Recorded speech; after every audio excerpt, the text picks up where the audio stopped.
What's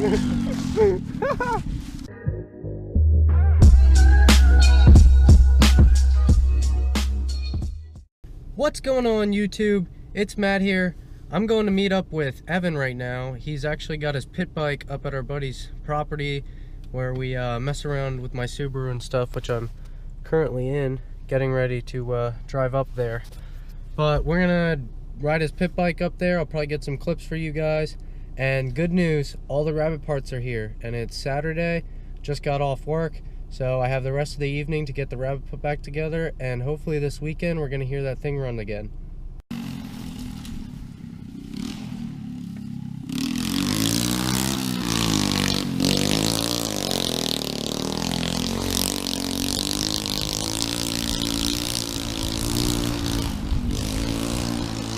Well, as you guys can tell, we arrived and Evan's freaking tearing it up on that little pit bike. So I'm gonna strap my chest mount on the GoPro and we're gonna get some good clips for you guys.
No way! Get it! Fucking man! Ah! Get it! This thing's fucking badass. Let's go! I want to see a launch.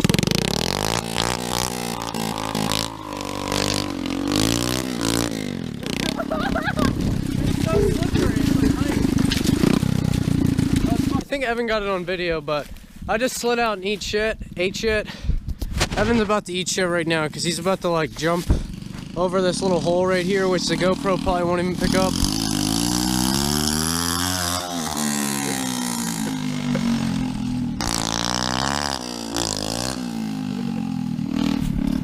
He bought this thing for like $100. We've just been beating the absolute piss out of it for like the last 2 months, and it hasn't broken yet, so here he goes again.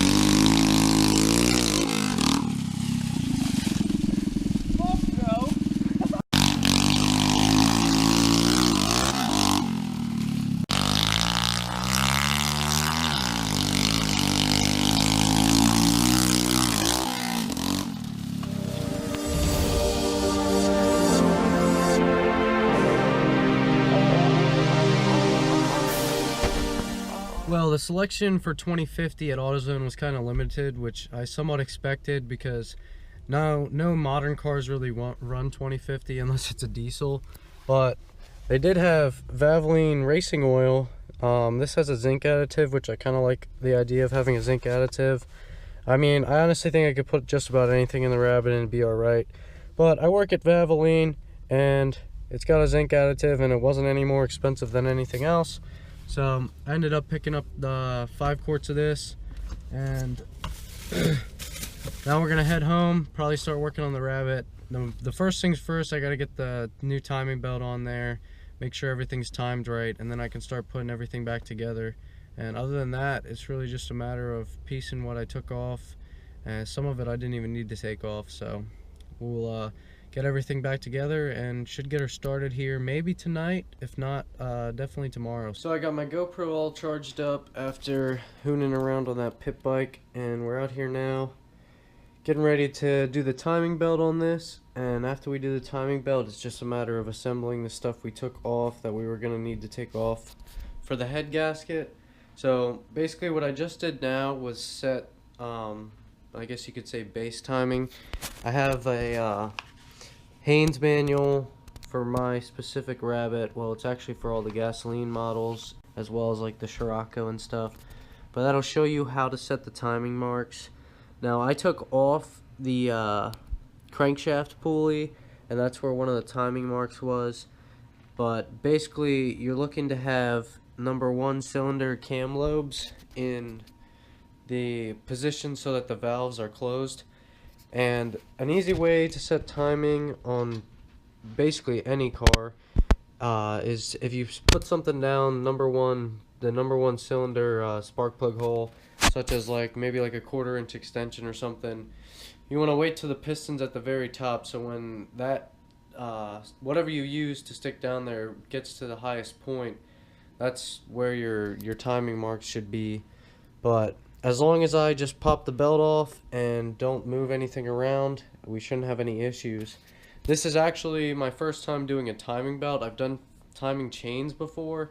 Now, every time I've ever done any timing, I said this in one of the previous videos, like when I tore apart engines and stuff, they never had to run when they went back together. The timing had to be on because they had to still rotate and everything, and obviously with an interference engine, if the timing's not set right, that will allow internal engine components to hit each other, which is not what you want to happen. So I've timed engines correctly before, they just haven't had to run, so this is a little bit more crucial because I'm not sure if these 1.7s are interference engines or not. So if I have the timing off and I go to crank it, I could end up destroying the whole engine. But really, this is probably about one of the easiest things to do a timing belt on. And we're going to start by taking the tensioner off. I got a new tensioner and belt to put on. And actually looking at this belt now, This belt, ever since I got this car, it's kind of been hard to determine like how recently it was done. I don't even think it really needs done. It just kind of sits weirdly, and I think it has something to do with the timing belt guide that's on there. But for 28 bucks or whatever, it's obviously worth doing it. And it's only about maybe like an hour job if you just do it start to finish, if that's the only thing you're doing. So we're gonna get that new timing belt and tensioner on there, and then we'll go from there. I don't have anyone recording for me today, but literally it was just a matter of taking off the 15mm bolt on the tensioner. Belt slid right off, and there's our tensioner. It was probably about 30 seconds since I recorded the last clip. So as you can see, nothing has moved. Got the timing belt off and the tensioner off. Now we're gonna go grab the new one and throw it on there. I got the new timing belt out, and I put them side by side because I wanted to see if this one was stretched at all. And if you like pull them close together, they look about the same. So I'm sure this thing wasn't terribly old. However, the teeth are definitely a little bit worn down as opposed to the new one. And like I said before, it's such an easy timing belt to do. It made sense, and it was so cheap. So we're gonna throw the new one on now, and I got my little brother helping me record.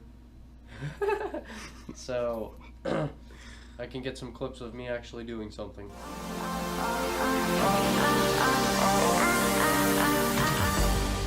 TJ's gonna show you down here now. We got the new timing belt on, and right here's the new tensioner. The old tensioner, here, let me grab it so that I can show you, had a traditional nut on the outside that you could use to adjust the tension, whereas this one uses a special tool that you put in those two holes.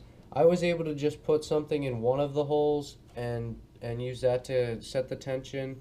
Basically, when you set the tension on this type of timing belt on the Volkswagens, you just want it so that when you put it in between two fingers, it turns about 90 degrees, and that's about where I have it.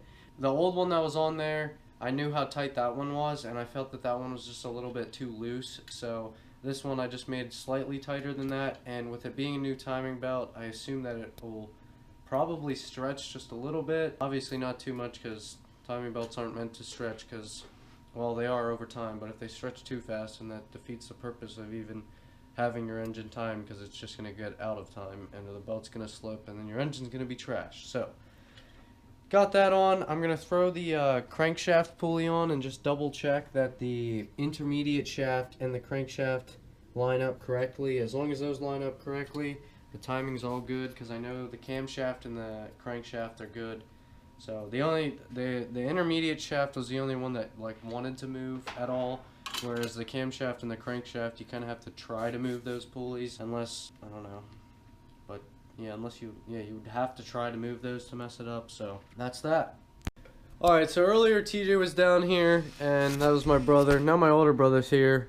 Subscribe to the Rolling Times. Yeah, subscribe to the Rolling Times, because he's actually helping me out here since TJ kind of left me. But because TJ knows all about Top Dead Center. Anyway, I was getting a little bit worried that the timing wasn't lined up right. The intermediate shaft is a little bit weird to line up, and every time you go to put the belt on, it wanted to spin. So I talked to my older brother. He ended up coming over, and then I talked to my coworker about it, and I ended up making a mark on here that was to make it a little bit easier, because the way this works is that you have to have the crankshaft pulley. I'm turning it right down here for you guys. You have to have the crankshaft pulley on to line up the intermediate shaft, which is the distributor timing. But I made a little mark on the alright, Vape God over here. I made a little mark on the timing belt pulley for the crankshaft. That way I wouldn't have to take that pulley on and off. Now it's all on here, all the timing lines up, so we're gonna give it 2 rotations of the crank by the crankshaft pulley, and then as long as we have no internal collisions, we should be good to put this thing back together. We interrupt this broadcast for a short message from our sponsor, Valvoline VR1 20W50 Racing Motor Oil. For when you don't have a VR6.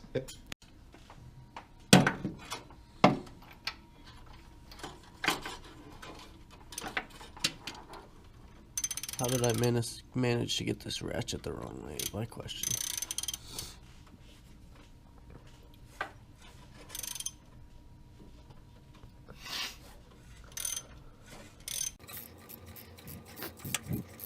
Well, I haven't heard anything hit yet. Alright, well, there's full rotation of the cam and 2 rotations of the crank and no collisions from what we heard. Right? No collisions. Alright, well, I guess she's on time, or at least good enough to start it. It's possible that the distributor timing could be off, but I don't think that is possible actually, because I lined it up. I was a little bit confused before because I thought someone made a second mark and I didn't know if like if it has an aftermarket cam. Gotta get those angles, bro. If that could have changed like how you set the distributor timing with the intermediate shaft. Then I found out that they just put that second marking on there to make it easier to line it up. Got the new valve cover gasket on there through the cam cover over top. This is hopefully going to eliminate our blow-by issue. There's a little half, actually this is the half moon. Just something that you had to put in the top of this head. I don't know why. German engineering is why. As Zach said in his video at the rolling times. So I got the valve cover on, and I put on the exhaust manifold and intake manifold bolts that I took out. I put on, or I connected all of our coolant hoses, and I just changed the oil filter because I didn't do that yet. Now we need both pulleys put back on. We need to put the serpentine belt back on. We got to tension the alternator / serpentine belt. And then I gotta fill it with coolant, fill it with oil, throw the battery in, and then other than that, it's just about ready to start. I'm not gonna put the catch can back on right away just because I want to see if it even has blow-by. If it still has a little bit of blow-by, then I'll put the catch can on. We'll see. If not, I might just route something back into the intake, but I might have to order a part for that. So basically put everything back together now. And I didn't really film much because A, my camera's dead, so I was charging it, and B, I was just trying to get it done. But you can check it out on my channel, The Rolling Times. Zach recorded some of it on his channel, and you guys already saw me take everything apart, so it's kind of just like the reverse procedure to put it back together. I just added coolant in it now, and I'm going to add the oil, and then we're going to try and turn it over and see if she starts. And we got the dick on. Yeah. The dick is on. Can't forget the dick.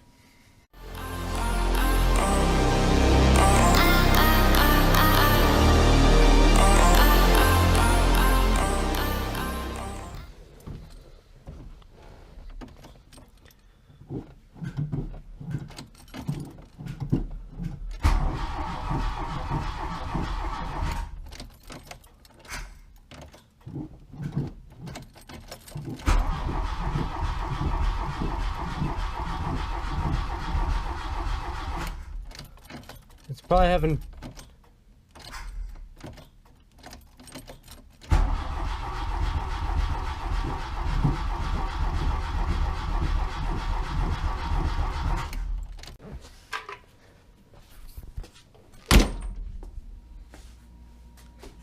Well, either your timing's off or the spark's off. Kind of sounds like it's not getting spark.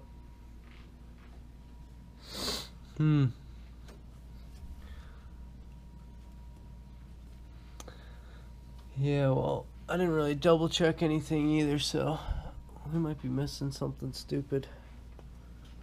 So we'll take a look around, see if we can figure out what it is. So we did not have the distributor plugged in. Figured I would miss something stupid like that because I just kind of rushed it together in a way. Here we go for real this time.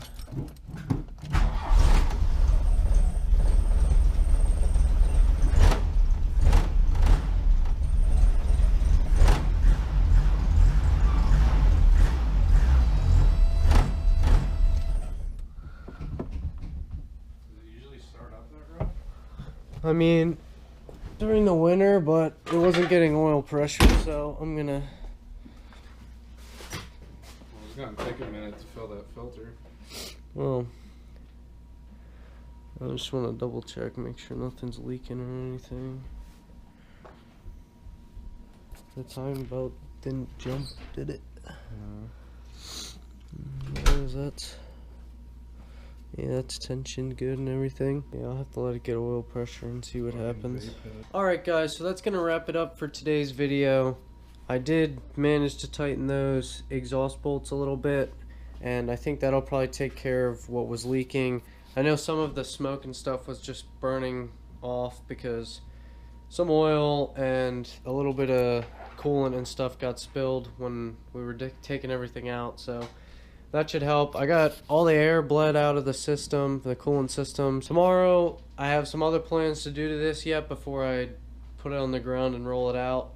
Maybe we can even take it for a little drive. Right now, it's not on insurance or anything though, and with the salt on the roads, I don't even really want to drive it. I'll get it out tomorrow, let it get up to temp, just make sure everything's looking good.